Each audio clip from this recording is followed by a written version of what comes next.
Part 3, why everyone keeps coming to you. Welcome back to our Life First Business Operational Excellence series. Over the past 2 sessions, we've talked about what systems actually are and why simply creating SOPs isn't enough to build an operationally excellent business. Today, I want to talk about something that I think almost every founder experiences. Maybe this sounds familiar for you. You finally sit down to work on something important, and within 5 minutes, someone knocks on your door. Can I ask you a quick question? And then another. Hey, how would you handle this? And then you get a Slack message, and then a text, and then a Teams notification.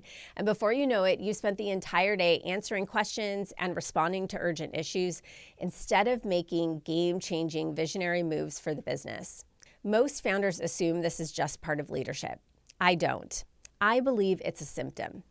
And it's a result of an operating system that hasn't matured yet. One of the things I hear founders say all the time is, no matter how much I invest in support, people, training, etc., I feel relief for a while, and then ultimately everything just comes back to me or just simply doesn't get done properly and then needs to be micromanaged later. And the interesting part is that they usually say it with a ton of frustration and yet still never quite get out of that boomerang of delegate, fix, delegate, fix.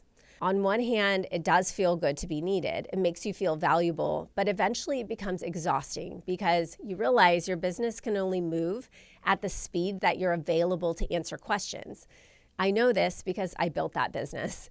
For years, I thought I was being a great leader because I always had the answer. My team could always just reach me. I was just Johnny on the spot. I had an answer for everything. Was impressed by my ability to control and lead strategic implementation through others. What I didn't realize was that every time I answered a question that should have been answered by a system, I was training my team to come back to me the next time. I wasn't creating independence. I was accidentally creating a habit of dependence.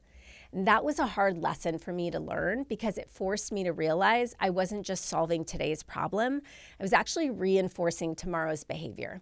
Now, let me be clear, I'm not saying that your team should never ask questions. Of course they should. Leadership isn't about disappearing. It's about making sure the questions they're bringing to you are the ones you should answer.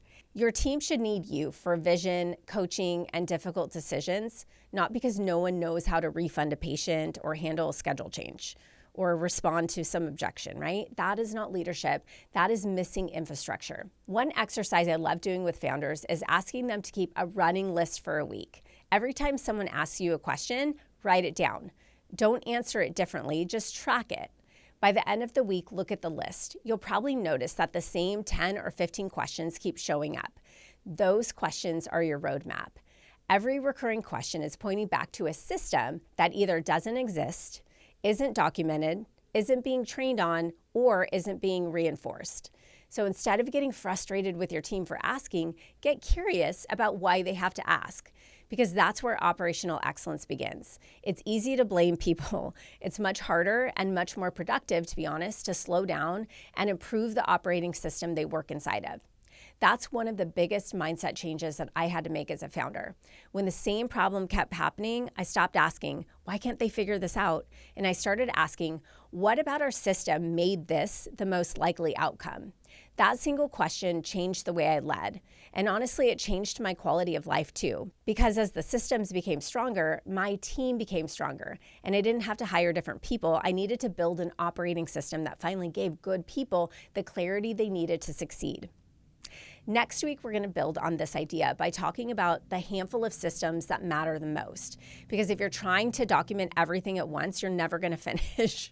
So I'd rather show you where to start to optimize your time, energy, and financial resources. P.S. If you're enjoying this series and has got you wondering where these bottlenecks exist in your own business, I created a customized resource to help. It's called the Ultimate Practice Growth Audit. It's a 45-page strategic assessment that will help you evaluate the exact systems, leadership, financial, and operational opportunities that we've been talking about throughout this series. Download it as your companion guide to this series and use it to build your next 90-day plan. Grab it in the link below, and I will see you in the next video.